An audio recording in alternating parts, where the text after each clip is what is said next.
오늘날 우리는 하루가 멀다 하고 급변하는 변화무쌍한 시대를 살아가고 있습니다.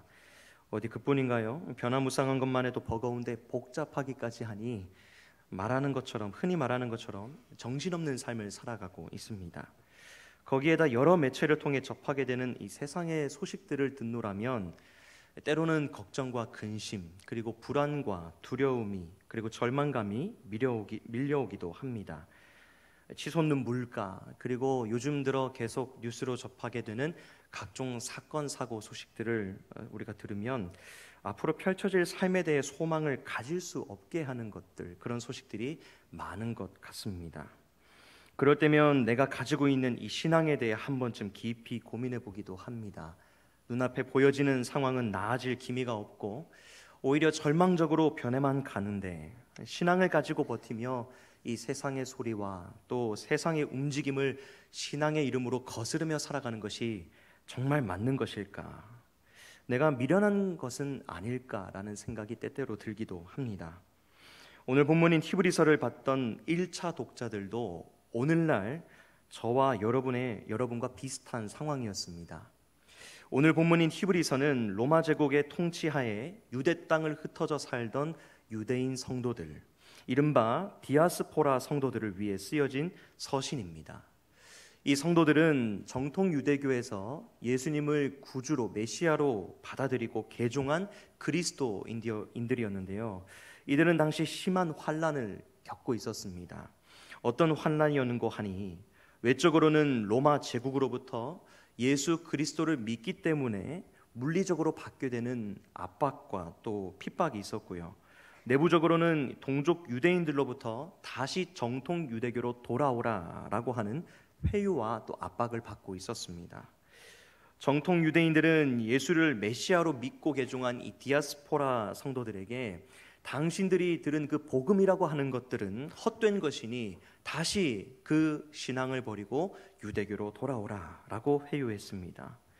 실제적으로 외적으로 가해져 오는 이 핍박과 또 고난을 견디다 못해서 이 정통 유대인들의 회유를 받던 중에 다시 유대교로 돌아가는 움직임들이 생겨나고 있었기 때문에 이 디아스포라 유대인들, 디아스포라 성도들에게는 견디기 힘든 유혹과 또 견디기 힘든 고난이었습니다.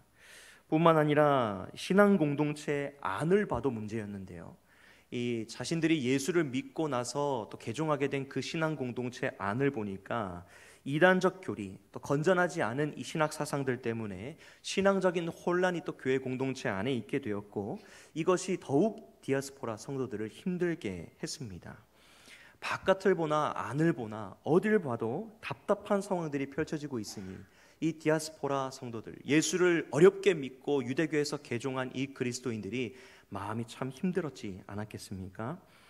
이러한 상황에서 히브리서 기자는 오늘 본문 1절과 같이 경고의 권면을 주는데요. 어떤 권면을 주는지 우리 1절 말씀을 다시 같이 한번 읽어보겠습니다. 오늘 본문 1절입니다. 시작.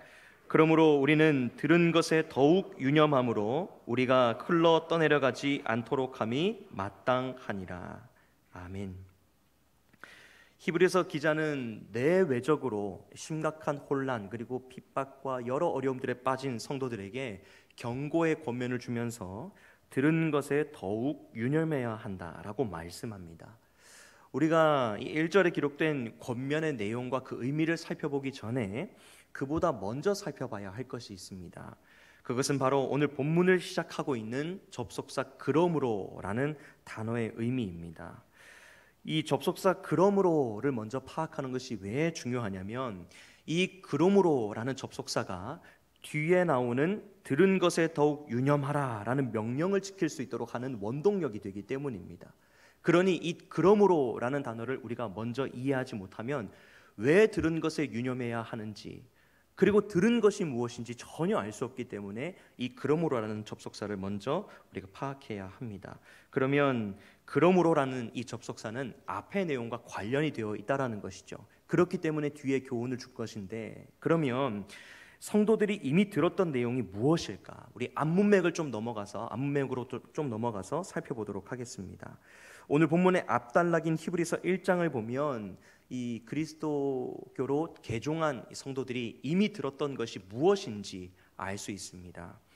1장 제일 앞부분 한번 보시면요, 1장의 부제목을 한번 보시면 거기에 하나님의 아들을 통하여 말씀하시다라고 기록된 것을 발견하셨습니까? 네, 그러니까 이 히브리서 1장은 다른 누구에 대한 이야기가 아니라 바로 하나님의 아들이신 예수 그리스도에 관한 내용이다라는 것을 알 수 있고, 이 부제목으로 보아서 성도들은 하나님의 아들에 관한 말씀을 들었던 것 같습니다. 실제로 1장의 내용을 쭉 한번 살펴보시면요, 하나님께서 이 아들을 상속자로 세우시고 권세를 주셔서 만물, 만유의 주제가 되게 하시고 또 뛰어난 존재가 되게 하셨다라는 것을 우리는 1장 전체의 말씀 통해서 발견할 수 있습니다. 정말 그런 뛰어난 존재로 하나님께서 아들 그리스도 예수를 세우셨는지 오늘 본문과 가장 근접해 있는 문맥으로 좀 넘어가 보겠습니다. 오늘 본문은 아니지만 1장 13절 말씀 한번 보시겠습니까? 1장 13절 말씀 보면요, 어느 때에 천사 중 누구에게 내가 내 원수로 내 발등상이 되게 하기까지 너는 내 우편에 앉아 있으라 라고 시편 110편의 말씀을 인용하고 있습니다. 하나님께서 아들을 이와 같이 세우셨다라는 겁니다. 원수를 발등상이 되게 하는 존재. 여기에서 하나님의 아들에 대해서 이렇게 높이고 있습니다. 하나님의 우편에 앉아 있는 자, 그리고 천사보다 높은 존재, 그리고 원수를 짓밟을 권세를 가진 존재가 바로 하나님의 아들이신 예수 그리스도임을 이 1장 말씀에서 밝히 드러내고 있는 것이죠. 바로 이 내용이 오늘 환난을 당해서 여기저기 뿔뿔이 흩어져 신앙을 유지하고 있던 디아스포라 성도들이 이미 들었던 내용입니다. 들었던 것에 더욱 유념하라 했을 때 이 들은 것은 바로 이 내용입니다. 아들 예수 그리스도, 그리고 그분께서 이루신 구원 사역에 관한 내용을 이 성도들이 이미 들었다라는 것이죠. 3절 말씀 한번 보시면 큰 구원이라는 표현이 나옵니다. 이 큰 구원, 들은 것이 바로 이 큰 구원과 연관이 되어 있는 것입니다. 그렇기 때문에 디아스포라 성도들은 이미 하나님의 아들이신 예수 그리스도에 대해서도 들었고요, 이미 그 예수님께서 이 땅에 오셔서 십자가에 못 박혀 죽으심으로 이루신 십자가 대속 은혜, 구원의 은혜에 대해서 이미 듣고 믿고 있었음을 우리는 이 본문을 통해 확증할 수 있는 것입니다. 그리고 나서 히브리서 기자는 성도들에게 이미 들은 이 하나님의 아들에 관한 복음을 어떻게 하라라고 권면을 하고 있습니까? 오늘 본문 1절 말씀 계속 보니까 이 들은 것에 더욱 뭐 하라고 말씀합니까? 네, 더욱 유념하라라고 말씀을 하고 있습니다. 여기에서 유념하다라는 이 단어에는요, 주의나 관심을 기울이다, 조심하다라는 뜻이 있습니다. 여기까지 이 1장의 내용과 오늘 본문의 그러므로라는 접속사의 의미를 살펴서 대략적으로 정리를 하자면 히브리서 기자는 이와 같이 권면하고 있는 것입니다. 제가 읽겠습니다. 하나님의 아들로 부족함이 없으시고 모든 존재보다 우월하신 예수 그리스도에 대해 이미 들었으니 환난을 당하는 너희 성도들이여 이 들은 것에 더 많은 관심을 가지고 더 많은 마음을 기울이십시오 라고 지금 이 히브리서 기자가 1절의 말씀 통해 권면하는 것입니다. 그렇다면 이처럼 이미 들었던 하나님의 아들이신 예수 그리스도에 대한 이 복음에 더 많은 관심을 가지고 유념해야 되는 이유는 무엇일까요? 1절 말씀 계속 보시면 더욱 유념하라라는 그 말씀 뒤에 어떤 문구가 있습니까? 흘러 떠내려가지 않도록 하기 위함이다라는 말이 있습니다. 흘러 떠내려가지 않도록 들은 것에 더욱 유념하라.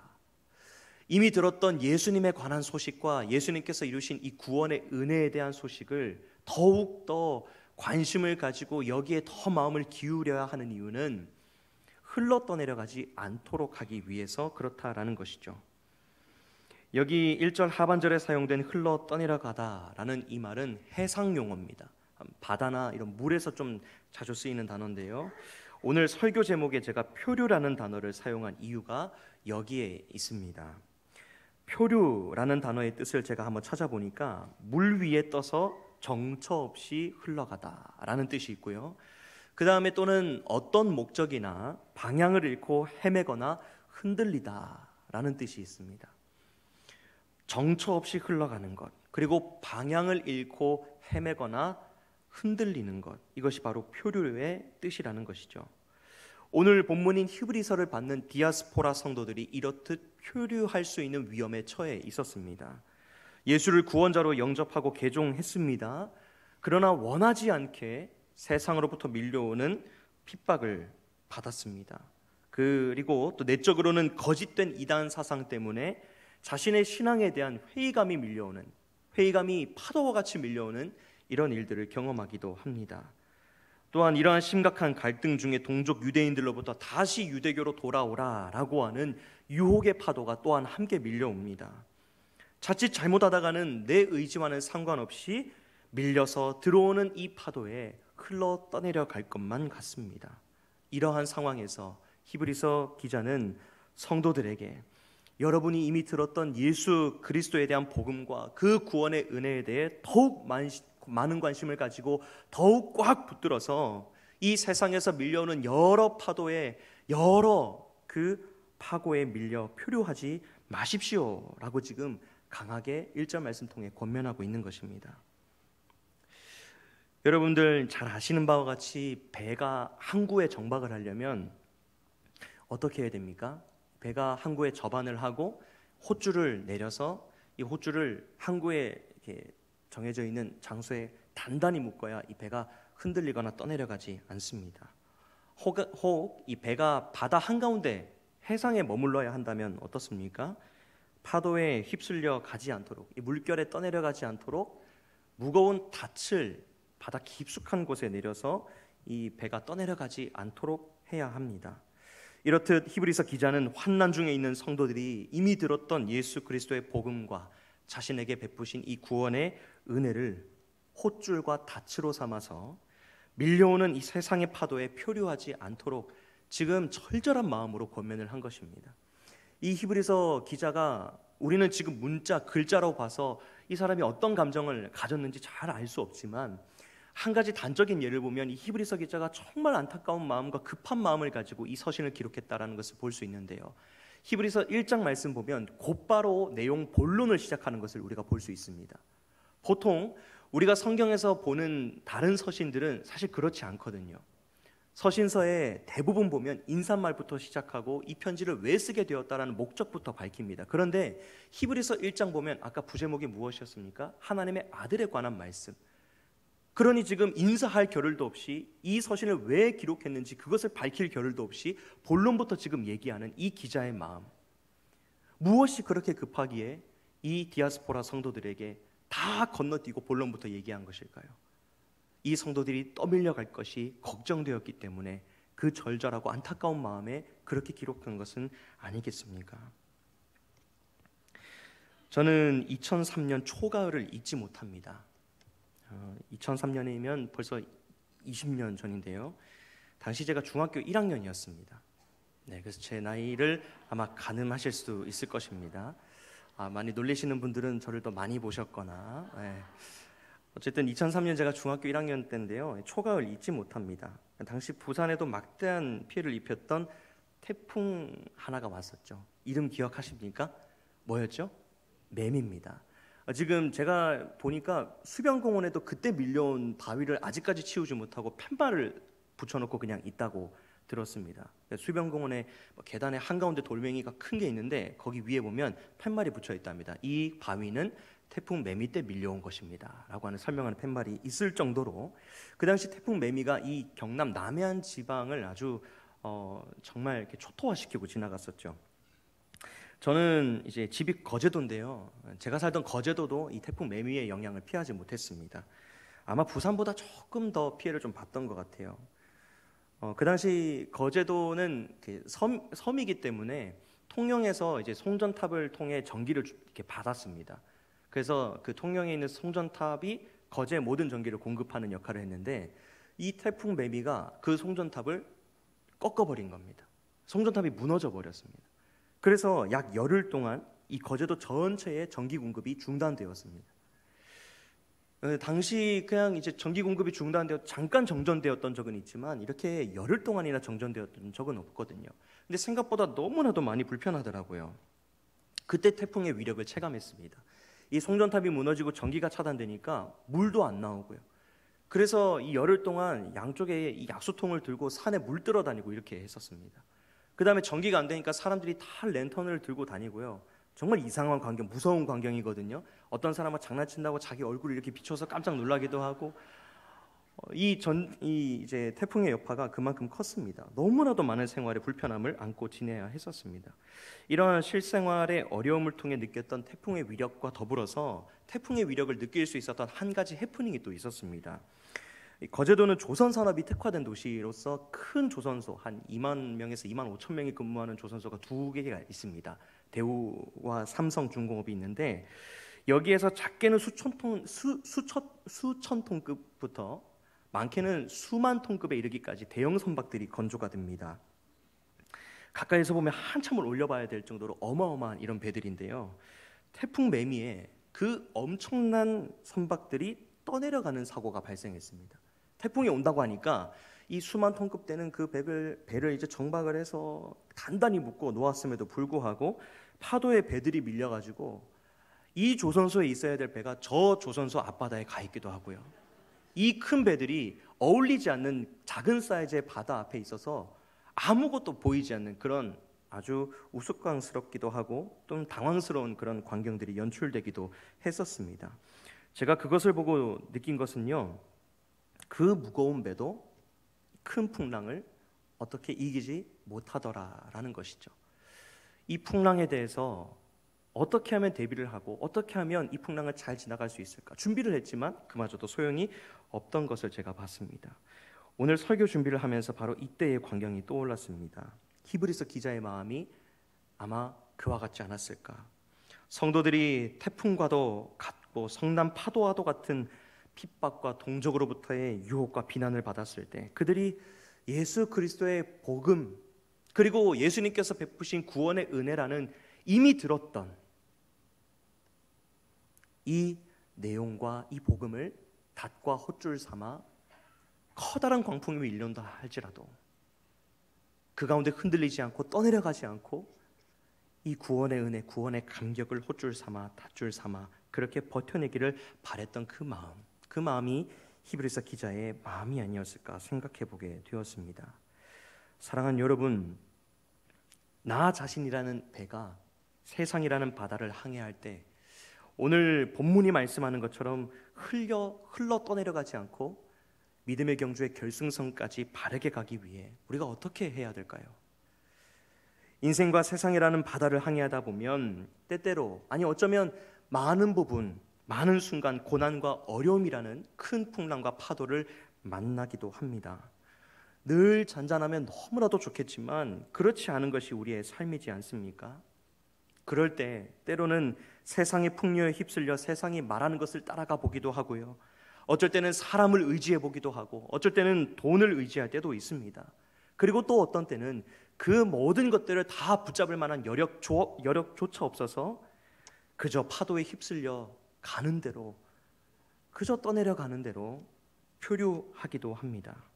바로 그때 우리가 붙잡아야 할 것이 무엇입니까? 다른 것이 아니라 바로 우리가 이미 들은 하나님의 아들 예수 그리스도에 대한 복음입니다. 그리고 그 아들께서 자신을 버리고 이 땅에 내려오셔서 십자가에서 내 죄를 위해 피 흘리시고 몸 찢어 이루신 구원의 은혜, 그것을 우리는 붙잡아야 합니다.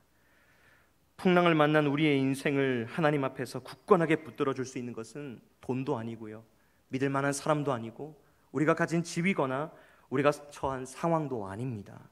풍랑을 만난 우리의 믿음이 흔들리지 않도록 붙들어 주시는 든든한 홑줄이자 닻은 바로 영원히 변하지 않으시는 하나님이십니다. 그리고 그 하나님의 아들이신 예수 그리스도께서 우리의 인생길을 인도하고 계십니다. 그것만이, 그 예수님만이 이 풍랑을 만나는 우리의 인생 가운데 떠밀려가지 않도록, 떠내려가지 않도록 붙들어 주신 우리의 영원한 닷과 영원한 홑줄이 되어주시는 겁니다. 우리는 생각할 때 우리가 세상에서 만나는 파도와 풍랑을 헤쳐가기 위해 무언가 새롭고 획기적인 것, 그리고 내 눈과 귀를 만족시킬 만한 매력적인 것을 붙들어야 한다고 생각할 때가 많습니다. 그래서 어떤 일이 닥쳐오면 내가 이미 알고 있는 것은 제쳐두고요, 새로운 것, 내가 알지 못했던 것을 찾을 때가 많습니다. 그러나 그때에 우리가 정작 붙들어야 하는 것은 새롭지 않은 것, 우리가 이미 들었던 복음입니다. 이쯤에서 어떤 분들은 의문이 생기실 수도 있습니다. 우리가 세상을 살아가며 만나는 모든 풍랑과 문제와 고난이라는 이 파도가 각각 크기도 다르고 모양도 다른데 어떻게 예수님과 예수님의 복음 그리고 그분께서 베푸신 구원의 은혜가 이 파도를 넘어가게 할 수 있겠어? 어떻게 그 모양 다른 고난에 변하지 않는 이 예수님의 은혜와 예수님만이 소망을 줄 수 있고 위로를 줄 수 있겠어? 라고 의문을 가지실 수도 있습니다. 그런데 여러분, 오늘 본문의 구조를 한번 보실까요? 오늘 본문의 구조를 보면 2장 1절, 오늘 우리가 읽었던 본문 앞에 예수 그리스도께서 이 세상 어떤 존재보다 더 우월하시다라는 것을 하나님께서 높이고 계십니다. 그리고 난 뒤에 2장 1절 우리가 읽은 본문에서 권면을 하거든요. 그 다음에 2장 5절부터 오늘 본문 마지막 절인 9절까지 보시면 다시 이 예수 그리스도께서 어떤 존재인지 다시 말씀하고 있습니다. 그러니 앞뒤로 전부 다 예수님에 관한 소식들로 지금 가득 채우고 있다는 것입니다. 그렇기 때문에 우리가 이 권면이 우리에게 위로가 될 수 있는 이유, 그리고 그 당위가 바로 여기에 있습니다. 앞뒤를 꽉 막고 있는 그 예수님에 관한 이야기, 예수님에 관한 복음, 그리고 그분께서 베푸신 그 구원의 은혜가 이 오늘 본문에서 우리가 받은 이 교훈을 지킬 수 있는 당위가 되는 것이죠. 그렇기 때문에 이것이 어떻게 우리에게 위로와 소망을 줄 수 있겠어? 그것이 아니라 우리에게 어쩌면 오히려 유일하게 우리에게 위로와 소망을 줄 수 있는 것이 바로 이 예수님과 예수님에 관한 복음과 그분의 은혜인 것입니다. 우리가 세상 속에서 모양과 크기가 매번 다른 문제와 고난이라는 파도를 만날 때마다 예수를 바라보며 붙잡고 그분의 은혜만 의지할 수 있는 이유는 이 세상에서 다른 것 다 변해도 예수 그리스도는 영원히 계시고 또 예수 그리스도께서 베푸신 구원의 은혜는 영원하기 때문입니다. 우리가 많은 어려움들을 만날 때 우리가 붙잡는 여러 가지 것들을 한번 생각해 보실까요? 때로는 사람을 의지하고 때로는 돈을 의지합니다. 때로는 우리의 지위와 상황을 또 의지합니다. 그런데 여러분, 제가 방금 말씀드린 것 중에 변하지 않는 것이 있습니까? 없습니다. 우리 건강도 잃어버릴 때가 있고요. 우리 물질도 우리에게 한없이 있는 것이 아니지 않습니까? 그리고 우리에게 믿을 만한 사람 있다는 것, 언제 어디까지 우리와 함께 있을 수 있겠습니까? 그렇기 때문에 오늘 본문 이 내용처럼 오로지 우리 인생에 밀려오는 모든 파도들 가운데 오직 유일한 소망과 위로는 변하지 않는 우리 주님밖에 없는 것입니다. 변하지 않는 우리 주님께서 베푸신 변하지 않는 구원의 은혜밖에 없는 것입니다. 그 은혜 때문에 우리는 세상에서 밀려오는 파도에도 휩쓸려 떠내려가지 않을 수 있는 것입니다. 마찬가지로 세상에서 밀려오는 감당하기 어려운 파도 속에서 예수 그리스도와 그분께서 베푸신 구원의 은혜가 우리에게 유일한 위로요 우리의 소망이 되는 이유 또한 예수님께서 베푸신 은혜가 영원하기 때문입니다. 사랑하는 여러분, 세상에서 파도가 밀려올 때 우리의 눈과 귀와 마음은 어디를 향해 있습니까? 그리고 무엇에 유념하고 계십니까? 사람입니까? 물질입니까? 환경입니까? 아니면 내 경험입니까? 저도 지내다 보면 어려움을 만날 때가 있고 고민을 만날 때가 있고 때로는 답답한 일들을 만날 때가 있습니다. 여기에 계신 분, 안 그러신 분 누가 있으시겠습니까? 그런데 그 문제 계속 파고 또 파고 들어가고 또 파고 들어가고 그렇게 계속 고민하고 걱정하다 보면 나중에 하나님께서 이런 마음 주시더라고요. 그래도 내가 너를 내 아들 삼았잖아 라는 그 위로를 주시면 제가 걱정하던 모든 부분들이 다 덮여지는 그런 마음이 듭니다. 아, 그래, 내가 이 세상에서 겪는 어려움들, 때때로 마주하는 이 세상의 어려움들 때문에 걱정과 근심이 있지만 그 모든 것들을 덮는 한 가지 은혜가 있지. 바로 내가 하나님의 자녀가 되었다는 그 은혜.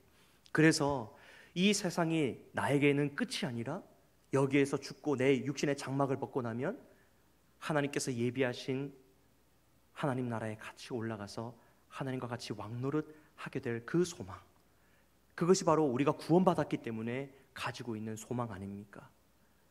이 땅에서 많은 어려움들 만날 때 우리가 이 은혜를 생각하면, 하나님께 이미 받은 이 은혜를 생각하면 우리가 받은 모든 염려와 모든 문제들 때문에 드는 걱정과 근심들이 사라지게 되는 것입니다. 여러분들에게도 이 사실이 위로가 될 수 있기를 간절히 바랍니다. 하나님께서 천에 하나 만에 하나 택하셔서 나를 하나님의 자녀 삼아 주셨다라는 그 은혜. 그래서 어떨 때는 내 삶에 마주하는 어려움 때문에 낙심하고 걱정하고 두려움을 가지고 근심하는 일들이 발생하지만 끝에는 그래, 하나님께서 나 같은 사람 택하셔서 하나님 자녀 삼아 주셨지. 나 때문에 우리 주님 못 박혀 죽으시고 몸 찢고 피 흘려 영원한 소망을 내게 허락해 주셨지 라는 이 소망과 위로가 우리가 세상에서 만나는 모든 파도를 덮고도 남는 귀한 은혜가 될 수 있기를 간절히 바랍니다. 오늘 본문 9절 말씀 보시면 이 파고에 밀릴 때, 세상의 파도가 우리에게 밀려올 때 우리가 어떻게 하면 우리 들은 것에 더욱 유념할 수 있는지 말을 해주고 있습니다. 9절 말씀 우리 같이 한번 읽어보겠습니다. 9절입니다. 시작.